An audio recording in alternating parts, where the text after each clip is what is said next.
유도선 목사입니다. 오늘은 현대교회 칭의 논쟁과 속죄교리에 대해서 몇 말씀 드리고자 합니다. 저희가 지금 하고 있는 구속사 아카데미에서도 이런 칭의 논쟁이 있었습니다. 여기 띄운 책은요, 칭의 논쟁.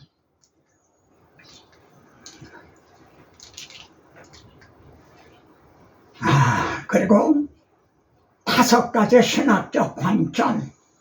그러니까 칭의에 대해서도요, 그 아주 유명한 신학자들에도요, 5가지의 신학적인 관점이 그렇게 다르다는 거죠. 여기서는 칭의 교리의 진수라. 이 칭의 교리, 그리고 요즘 능동적인 순종 혹은 주님의 말이죠, 능동적인 순종. 그러니까 공생애 동안에 모든 율법을 다 지키셨다는 능동적인 순종. 그리고 나의 원대로 마옵시고 아버지 원대로 하옵소서 한 수동적인 순종, 십자가 사건이죠.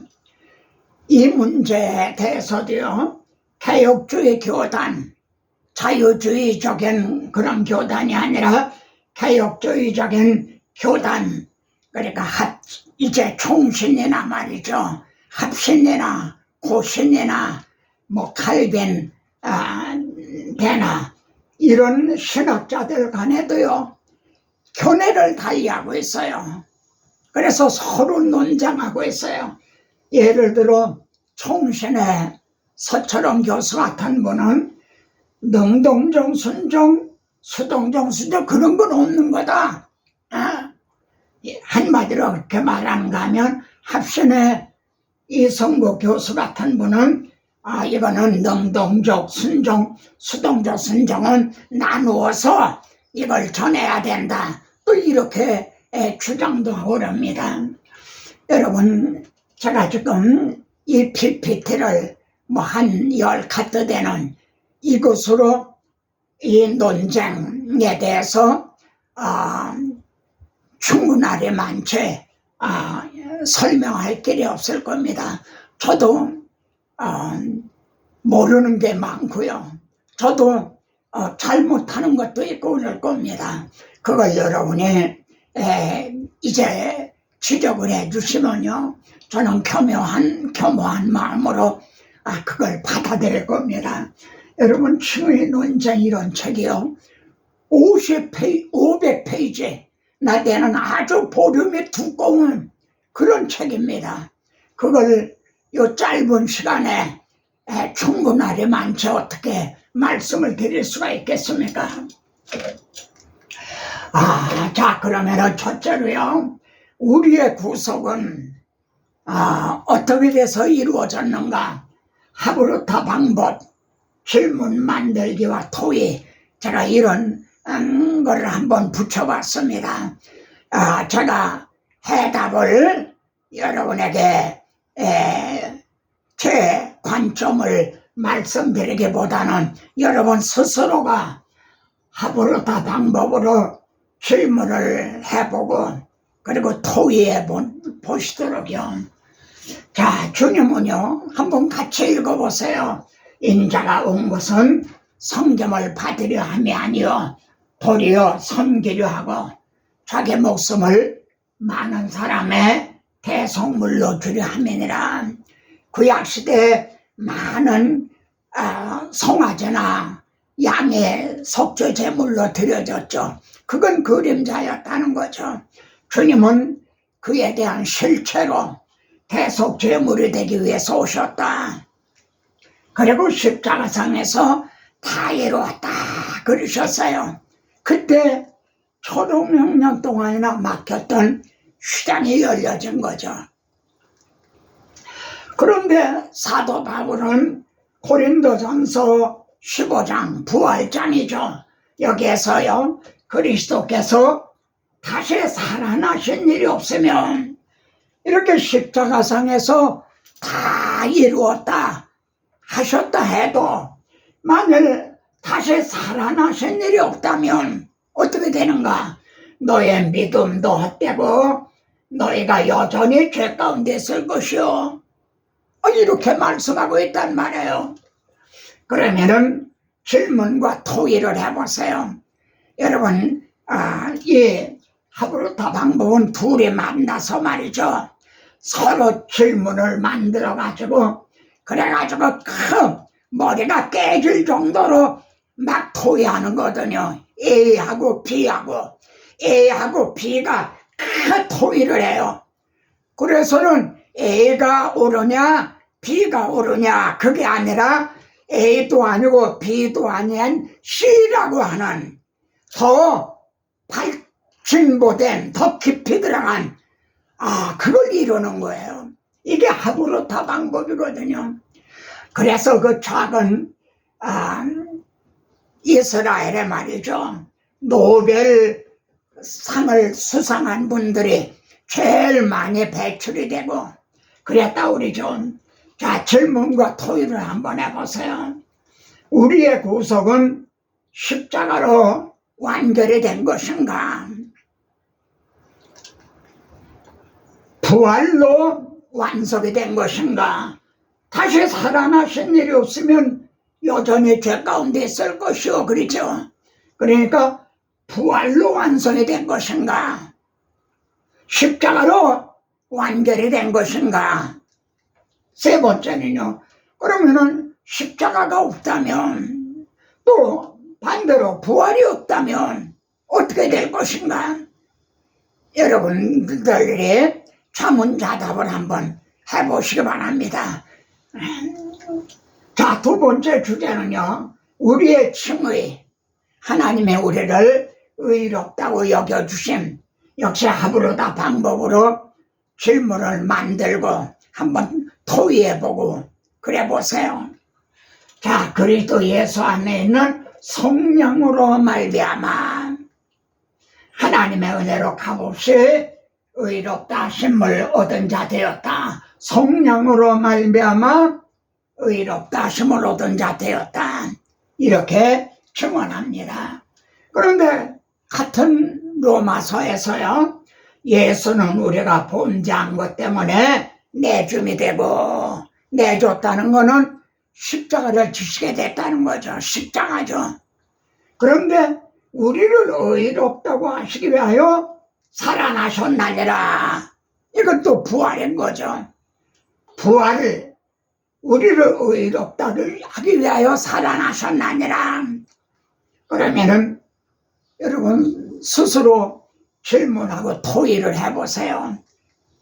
우리의 칭의는 하나님께서 우리를 의롭다고 여겨주신 거는 말이에요. 십자가로 이렇게 성령으로 말미암아 완결이 된 것인가? 부활로 의롭다 하심을 위하여 살아나셨나니라. 부활로 완성이 된 것인가? 역시 십자가가 없다면, 부활이 없다면 어떻게 되는 건가? 그래서 이렇게 신학자들 간에도요 큰 논쟁이 있는 겁니다. 자, 그런데 한번 주목해 보세요. 이 점을요. 성령과 칭의, 십자가와 부활은 말이죠. 나눌 수 없는 한 몸이다. 끊어지지 않는 황금고리라는 말을 하죠. 5가지. 끊어지지, 이건 끊어지지 않는다. 마찬가지로 성령과 칭의, 십자가와 부활은요 끊어지지가 않아요. 또 사람이 그걸 나눌 수도 없는 거다. 자, 왜냐하면요 예수 그리스도 안에 있는 성령으로 말미암아 의롭다 하심을 얻은 자 되었나니라. 성령과 의롭다 하심을 함께 말하고 있어요. 24절 한전 안에서요 따로따로 말씀하는 게 아니라 성령으로 말미암아 우리가 의롭다 하심을 얻었다. 그런가 하면 25절, 4장 25절에서는요, 예수는 우리가 범죄한 것 때문에 내줌이 되고 십자가, 그리고 우리를 의롭다 하시기가요 살아나셨나니라, 부활이죠. 그러니까 십자가와 부활을 나누고 있지 않다는 겁니다. 한 절 안에서 함께 말씀하고 있죠. 십자가, 부활. 여기도 한 절 안에서 성량, 의롭다 하심을 함께 말씀하고 있다는 거죠. 바울은 고린도전서에서 그리스도께서 어찌 나누었느냐, 고린도 교회는 많이 나누어졌잖아요. 왜 나누어졌나요? 너무 똑똑해서요. 서로 이제 지혜 있는 척했기 때문에, 잘난 척했기 때문에 나누어진 거죠. 그리스도께서 어째 나누어졌느냐, 여기는 한 절 안에서 십자가와 부활을 함께 말씀하고 있다는 겁니다. 그래서 제가 바울이 받은 복음, 우리가 전할 복음이 뭔가, 내가 받은 것을 너에게 전하였노니 그리스도께서 성경대로 우리 죄를 위하여 죽으시고 또 장사지름 받으셨다가 성경대로 사흘 만에 다시 살아나사, 성경대로 우리 죄를 위해 죽으시고 성경대로 사흘 만에 다시 살아나셨다. 여러분, 이것이 바울이 받은 복음이고 바울이 전한 복음이에요. 그리고 이것이 우리가 받은 복음이고 또 우리가 전해야 될, 담대하게 입을 벌려 복음의 비밀을 담대히 전해야 될 말씀인 거죠. 그래서 로마서 8장 34절에서는요 죽으실 뿐 아니라 다시 살아나신 일은 그리스도 예수시니 그럽니다. 죽으신 것만이 아니다, 다시 살아나셨다, 이걸 함께 말씀하고 있다는 겁니다. 십자가, 부활, 그걸 떼어놓고 있는 게 아니라는 겁니다. 어떻게 그리스도가 나누어졌느냐, 함께 말씀하고 있다는 거죠. 이게 우리가 받은 복음이고 또 우리가 전할 복음이라는 거죠. 그는 하나님 우편에 계신 자요 우리를 위하여 간구하시는 자니라. 여러분, 이것으로 족한 거 아닌가요? 자, 그러면 구속교리의 정의에 대해서 조금 제 관점을 말씀드려 보겠습니다. 저는 여기에 우선 미쁘다 이 말이요, 첫째 이렇게 말씀드립니다. 무슨 뜻인가? 하나님께서요 내가 먹는 날에는 반드시 죽으리라 그러셨죠. 근데 하나님은 한번 말씀하신 거를 취소할 수가 없다는 겁니다. 그래 다니엘서 6장 15절에 저는 이 말씀을 성도들이 알아듣기 쉽게 어떻게 설명할 수 있을까 많이 고심했어요. 그러다가 다니엘서 6장 그리고 에스더서를 통해서 이를 여기에 나타나 있구나. 저 뭐냐면 다니엘서 6장에 보면요, 다니엘이 그 어인이 찍혀서 다른 그런 걸 사자굴에 집어 던진다는 이제 왕의 명이 선포된 걸 알면서도 하루에 3번씩 창문을 열어놓고 기도했죠. 그러다가 송사를 당한 거예요. 다니엘을 그렇게 하고 있다. 그래서 이 다리오 왕은 말입니다, 다니엘을 어떻게 해서라도 살리려고 그래요. 이게 모함에 걸렸구나. 그래서는 사자굴에 집어 던지질 않고요 자꾸 고민을 하고 있어요. 그때 이 간신들이 들어가서요, 왕이 한번 이제 선포한 거, 어인을 찍어서 선포한 거는 다시는 변경할 수 없는 줄로 아래요. 이게 메대와 바사의 법입니다. 이건 변경할 수 없는 줄 아래요. 에스더서에서도 그래요. 예, 에스더가 간청을 하죠. 이 왕이 내린 조서를 취소해달라고. 그러니까 아수에로 왕은 말이에요. 왕이 한번 선포한 거는 조서는 취소할 수가 없다. 하물며 하나님의 의로우심, 하나님의 공의겠습니까? 반드시 죽으리라. 이걸 하나님은 취소할 수가 없었어요. 여러분, 취소하시면 좋았을까요? 한번 말씀해 보세요. 하나님께서 이걸 취소했으면 좋았을까요? 그러면 어떻게 되죠? 성경 다른 말씀도 믿을 수가 없게 돼요. 언제 그걸 또 취소하실는지 모르니까요. 우리 주님은 천지는 변하고 없을지라도 이 하나님의 말씀, 내 말은 변하지 않는다.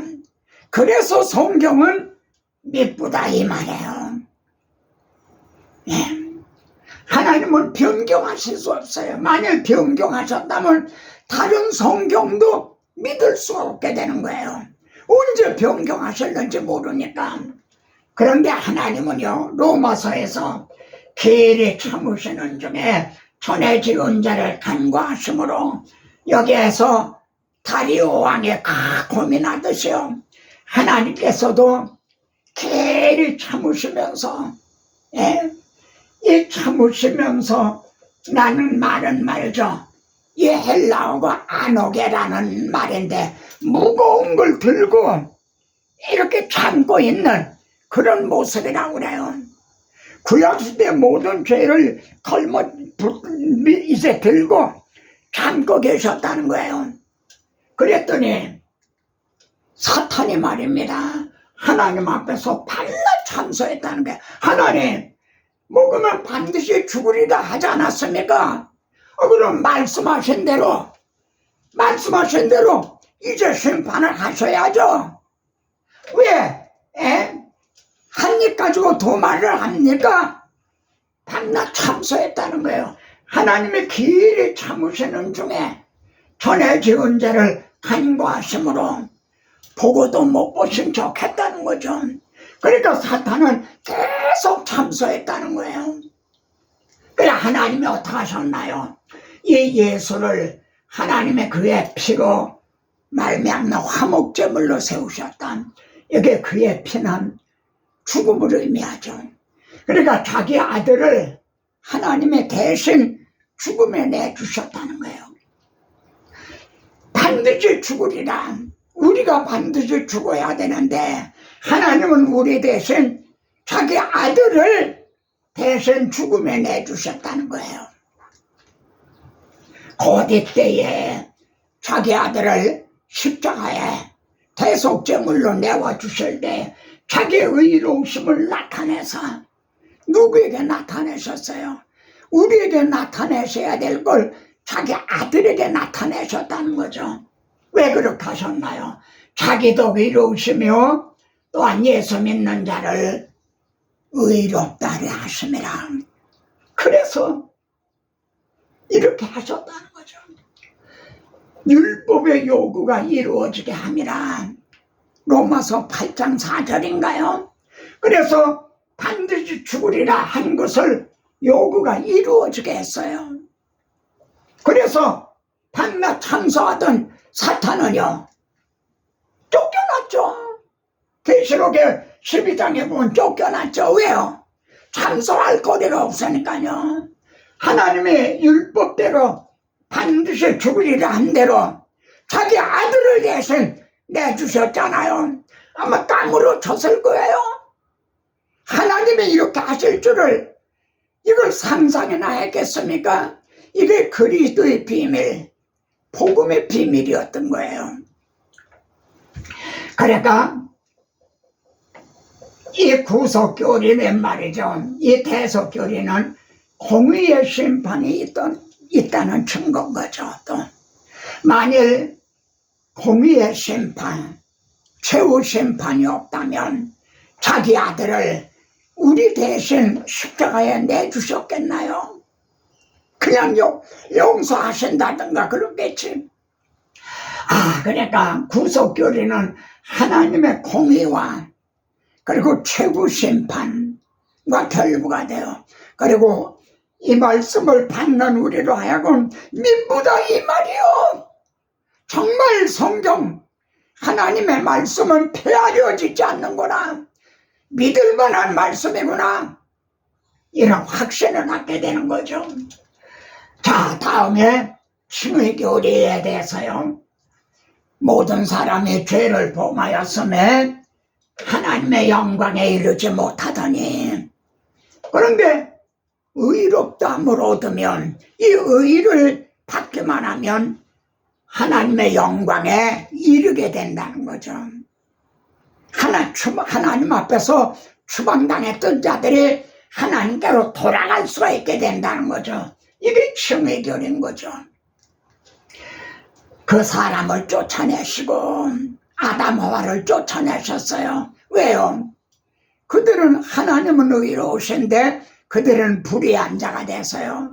하나님은 빛이신데 그들은 어두움이 됐기 때문에 빛 앞에서 쫓아날 수밖에 없었죠.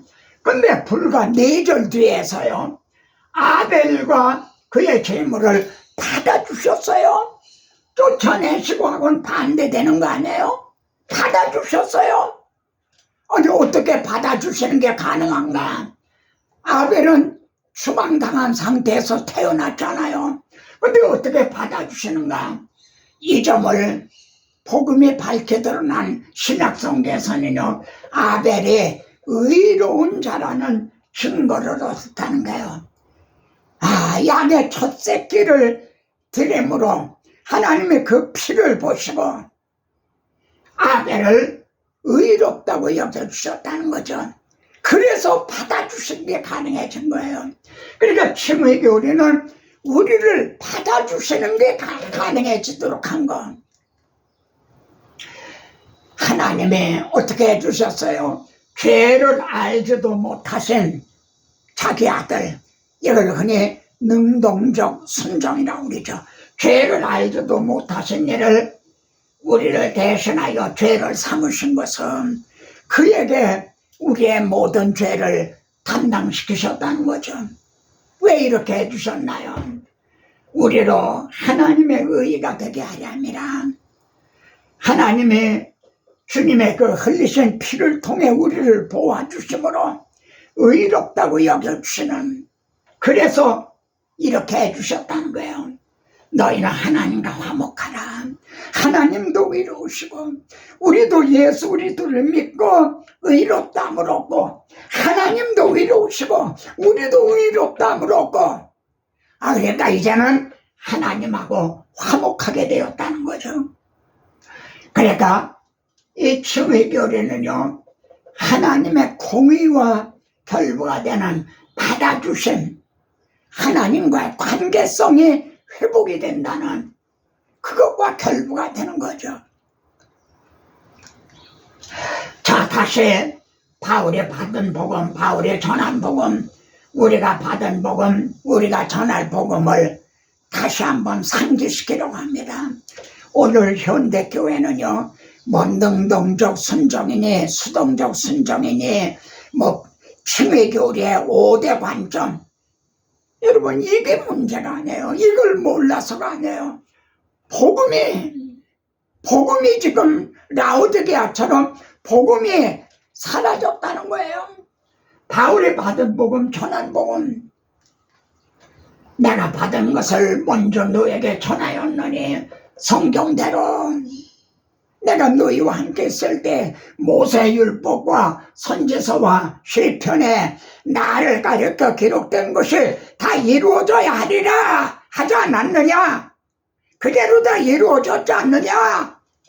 이게 성경대로예요. 성경대로 그리스도께서 우리 죄를 위하여 죽으시고 장사 지낸 바 되었다. 성경대로 사흘 만에 다시 살아나사, 그러니까 성경대로 이거는 믿보다 이 말이요. 천지는 변하여도 하나님의 말씀은 변하지 않는다. 하나님이 거짓말 하실 수 없는 두 가지 변치 못할 사실, 그게 뭐죠? 언약을 하시고 언약하시고 맹세로 보증해 주신 거예요. 이거는 거짓말 하실 수가 없다는 거죠. 이거는 변할 수가 없다는 거죠. 그래서 믿보다 이 말이요, 먹는 날에는 반드시 죽으리라. 하나님은 그걸 변경, 취소할 수가 없어서 자기 아들을 대신 내주셨어요. 그래 믿보다 이 말이요, 이 성경은 정말 진실로 믿을 만한 말씀인 거죠. 그래서 바울은 이 앞에서요, 형제들아, 내가 너의 전한 복음을 너에게 알게 하노니 이는 너희가 받은 것이요 또 그 가운데 선 것이라 질문합니다. 여러분도 이 바울이 전한 복음 이거를 받으신 겁니까? 그리고 그 앞에 선 것입니까?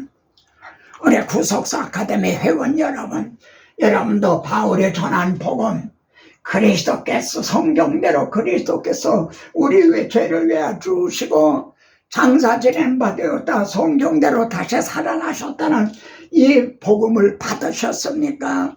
그리고 그 복음 위에 굳게 서 있습니까? 그럼 어떻게 돼요? 우리는 다 하나님의 아들을 믿는 것과 아는 일이 하나라는 거죠. 아시겠습니까? 우리는 하나라는 거죠. 다른 세부적인 면에서는 다를 수가 있어요. 그러나 우리는 이 본질적인 복음, 이 면에서는 하나라는 거죠. 이해를 돕기 위해서 바울이요, 할래나 뭐할래가 아무것도 아니로되 그럼 뭐가 중요한 건가요? 능덕적 순종이냐 수동적 순종이냐, 그것도 그게 중요한 게 아니다. 칭의 교리에 대한 5대 관점, 그것도 중요한 것이 아니다. 예수 그리스도의 성령으로 말미암아 하나님의 은혜로 값없이 의롭다 하심을 얻은 자 되었나니라. 이거면 되는 거 아닌가요? 뭐가 중요한가요? 고린도 교회는요, 고린도전서 1장 5절에서 이는 너희가 모든 언병과 모든 지식에 풍족함으로, 그래 고린도 교회는 너무 잘난 척해서요, 너무 아는 척해서 은사도 많고 그래서 갈라진 거예요. 우리도 여기서 이걸 나누는 능동적 순종, 수동적 순종, 칭의 교리의 5대 관점, 십자가로 완성이 됐냐, 부활로 완결된 거냐, 이렇게 나누면은요, 우리도 또 갈라지게 돼요. 그래서 교파가 얼마나 많이 갈라졌나요? 근데 성경은 하나님은요, 통일되게 하려 함이라, 그리스도 안에서 통일되게 하려 함이라, 하나 되게 해주십시오. 대제사장 기도에서 그렇게 말씀하지 않나요? 왜 이걸 나누려고 하나요? 그러면 저하고 여러분도 또 갈라지게 돼요. 고린도 교회가 그랬어요. 모든 언변, 모든 지식의 풍족함으로 그래 갈라졌어요. 4분 후에요. 근데 바울은 그들을 향해서 내가 너희를 육신에 속한 자, 신령한 자로 대할 수가 없어서 어린아이와 같이 내가 너희를 젖으로 먹인다. 자신들은 모든 언명과 모든 지식에 아주 풍족하다, 그렇게 생각했지만 실상 바울이 볼 때는 어린아이였던 거예요. 신앙적으로 유치했던 거예요. 어린아이였던 거예요. 그래서 바울은 내가 너에게 가면은 교만한 자들의 말이 아니라 오직 그 능력을 알아보겠으니, 여러분 이 능력이 뭡니까? 대부분 기사 이적행하는 거로 생각합니까? 이 복음은 믿는 자를 구원하신 하나님의 능력이라. 나사로야 나오라, 그 능력보다 허물과 죄로 죽은 자를 여러분이 복음을 전해서 거듭나게 하시는 그 능력, 하나님 나라는 말에 있지 않냐고 오직 능력이 있습니다. 그래서요, 할래나 뭐할래가 아무것도 아니라되 오직 새로 지으심을 받은 것만이 중요하니라. 여러분의 복음을 전해서 너의 믿음이 사람의 지혜에 있지 아니하고 하나님의 능력에 있게 합니다.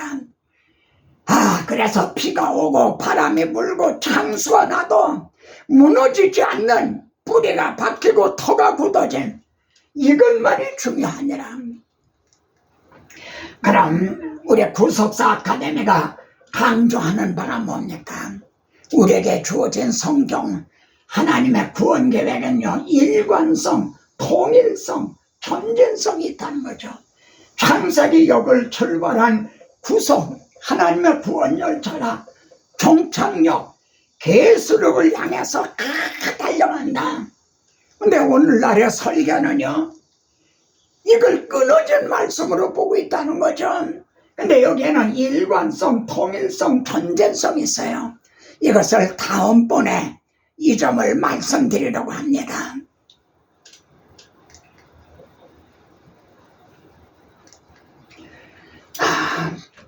여러분에게 도움이 되셨나? 부족한 점은 여러분들이 좀 보충하시기 바랍니다. 다음 시간에도 뵙겠습니다.